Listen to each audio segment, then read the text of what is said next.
Let me ask you something that I'm curious about. Okay. So I was talking to Maya about like people that book. Do you see a common theme among people that consistently book?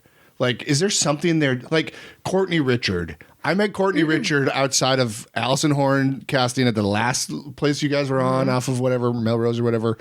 And like that mother effer books everything now. He's awesome. Like, what does he have? Is it just his look? Is it obviously he does everything right? But like, what is the key things that people like that bring that are just making them work? Do you see common bonds between people like that? I would say that somebody like Courtney and the people at his level. I mean, first of all, they're obviously highly skilled, insanely funny, and very sharp in the room. But also, it's, we say this all the time, where if we're in a callback and there's a bunch of, and clients are deliberating on who they're liking, like sometimes they'll say like, that guy's just in everything though. They'll say that and it will be like against the actor, like a slight against them.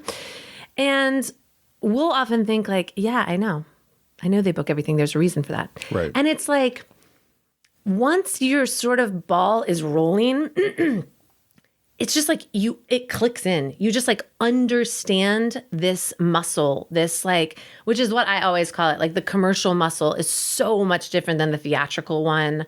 Like the stage improv muscle is so much different than the in the audition room muscle. So like once that commercial muscle gets really strong and you're booking a little bit and then you start to book a lot and you're building relationships with casting and you're really feeling confident in like what you can bring your perspective to an audition. Once that all clicks in, it's just like there's just like a confidence and an ease, and he comes in and he does his thing and then he's off to pick up his kid from school or off to, you know what I mean? Yeah. Because now his kids are auditioning like crazy too and booking everything. So there's funny. Just an ease and this is just part of the job. There's no I'm totally speaking for Courtney right now. He's probably going to be like, that's actually not how I feel at all. But like, here's how it comes across. Right. That there's not a ton of overthinking, that it's just like, here's what I brought today. This is what I think about this audition. Here's what I think is funny about it. And here's my button. Yeah. Moving on. So like, that's what I see as the big common theme of just people like just having a real understanding of like, for example, we just booked a spokesperson role. It was a non-union job and they cast in multiple cities, several different casting directors.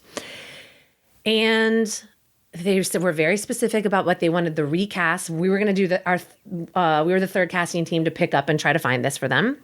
Very specific about what they wanted. We call in one guy and it's a Saturday callback. He's got to get to set. He's got stuff that he's got to do. He comes in, they work the least amount of time with him. He crushed it in the room. He's just obviously like a very brilliant comedic actor. He's just really, really funny in the Fight Core world. And he was hilarious and he booked it.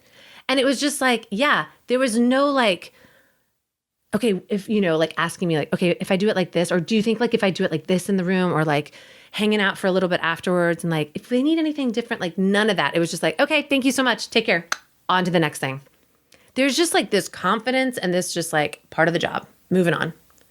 Like I really noticed that energy and that mentality about the work and the job that feels like a real common thread to me. Yeah. For the people who are booking all the time. That's really cool. It's almost like a snowball, right? Like a little bit, you get one and it just fuels it and you just feel more confident. And then, yeah. It's hard to get the ball rolling, I guess, Ain't that the truth, sister? No, speaking of, like, Courtney's been on a heater. I think I met him at a McDonald's callback you guys had pre-COVID, and he's just been booking. What's like outside of like a spokesman role where they become like a spokesman? Do you ever see people have like really long commercial? I don't know how long you've been doing this, but like, have you ever seen anyone like dominate their 20s, their 30s, their 40s? Do you know what I mean? Like, keep going and like. Because otherwise, I feel like somebody like Courtney or Dan Gill or whoever might get overexposed and then have to pull back a little bit. There's definitely actors that I feel like go away. Yeah, it's like impulses. Right. You know what I mean? But they've been doing it forever. Yeah. For sure. Is there anyone that just has steadily been consistently in stuff that you can think of? I mean, I just think that there's people that have just been working forever. Like Courtney is a great example. Izzy Diaz is a great example. Ryan Gall is a great example. Eileen O'Connell is a great example. Like she is a booking machine.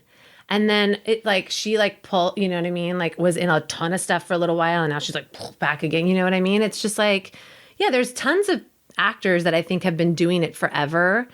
And some teams are going to say like, that guy's in everything. That girl's in everything. Let's do this person. And then there's some teams that are just like, yeah, let's go with Courtney because we know he's a pro and that's why he's in everything and we love him and we don't care that he's in everything. You know what I mean? So I definitely think that, and as casting too, like we definitely have those moments where when we're prepping, we'll say, let's not pick this person for this one. They're just in so much right now. Like, let's give these 3 people a chance to come in on this one instead. Like, I do think like casting has to be aware of that. We can't just only show Ryan and Izzy and Courtney and Eileen on every single tape because then that would get like, yeah. Do you guys know anybody else? You know what I mean? That would make us look really bad. So casting has to kind of be aware of that too. But like, certainly there's a ton of people that have been doing it forever and ever and are just so, so good. Yeah. And speaking of that, I ask every casting director this, but how do new people get in front of you? Like if I'm a new person fresh off the boat, how do I get in your purview or whatever? That is so hard, I feel like. Great. Go back to whence you came. Go back to Ohio. You'll never make it here. No, I'm just kidding. You heard it here first. No, I mean that sincerely though. Like, listen, I moved out to California 20 years ago to pursue acting, you know? Of course. Like so I was many, going to ask you. Yeah, I have so many casting people like come from the desire to have once wanted to do acting. And yeah, I think about that even now. It's just like, it's just hard. It just is. You know what I mean? Like, keep taking classes, keep doing workshops, you know what I mean? Like, keep talking to people. Who's your rep? Like, trying to get in for non-union stuff. It's just like, you just got to keep talking, listening. You know what I mean? Like, your podcast is a great resource. Like, who is doing this? What are these actors doing? How do I get advice from these people to, you know what I mean? Yeah. So I think it's just about like really communicating, really what I don't think is effective are the really old-fashioned methods of like spending all this money mailing little postcards, mailing your headshots, sending like unsolicited emails to the assistant account. Like a lot of that stuff gets like passed through, you know what I mean? Or it's just like, you know, we'll get like just very like kind of weird grainy pictures of like, I just moved here and I really want to act. Please reach out. Like, yeah, not the best way to approach casting for sure. You know, and also, again, it's subjective. I think the reason I think it's so hard, if you asked Maya, she might be like, you know, stop in with a bottle of wine and I just want to introduce myself and I'm new to town and I really, because she is a little bit more receptive to that. When I'm working, like the drop-ins for me are tricky. That's a hard thing for me to navigate because I'm really like in work mode. So that's hard. You know what I mean? Like some offices may say like, just go in and introduce yourself and take some goodies. And it depends on the day. Sometimes that's a great way. And sometimes we're really overwhelmed and that's a hard, it's hard for us to take a second to like really get to know you. So it's just it's just trying all the avenues. That's what I think my advice would be. Yeah. Do you like a postcard or recognition when you book somebody on something? Do we like recognition? Like if you booked me in McDonald's, and I sent you a postcard, would you like that? Oh, sure. Yeah. That is different. Once you've booked something with us, we want all the praise. No. I was not going to say that, Mike. I was going to say that's when I do tend to see emails and I'm more receptive. I recognize them faster. You know what I mean? Yeah. Like we have actors all the time that'll send us like a picture from set with them and the director or them and the other actor that, you know, thanks so much, having a blast. Like those are so cool. Fun.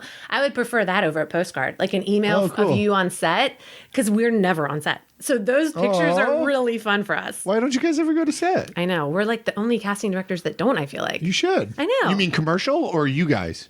You AHT or AHT. commercial? Why don't you guys do it? Get down there. I don't know. We're just so busy. No, I don't know. We just don't. And like, yeah, Ross, he was just talking. He's like going to set next week on a really fun one. And I'm like, oh, You should do it. we need to go to set. Yes, and you Allie should. was like, I know, we need to go to set some. Yeah. Our directors would be super receptive. I've only been to set. I think this is why I've only been to set one time because they were shooting right around the studio from us. And I just always feel in the way. I don't feel like it's like a fun environment to like hang out. And sure enough, I felt really in the way. Like it felt like they were really behind schedule and there was no like, hey, it was just like, hey, you guys, all right. And then it was, it was just, I don't like it. You should maybe book actors that you like hanging out with, and then you'll want to go hang out with them, like Exactly. me. Yeah, I see what you did there. Listen, I book you on everything. It's not my decision. I know, and I'm not beautiful anymore, as we alluded to. And not weird enough to be the tree. Where do you fit, Mike Elder? If you could find out, let me know, because I need to find out.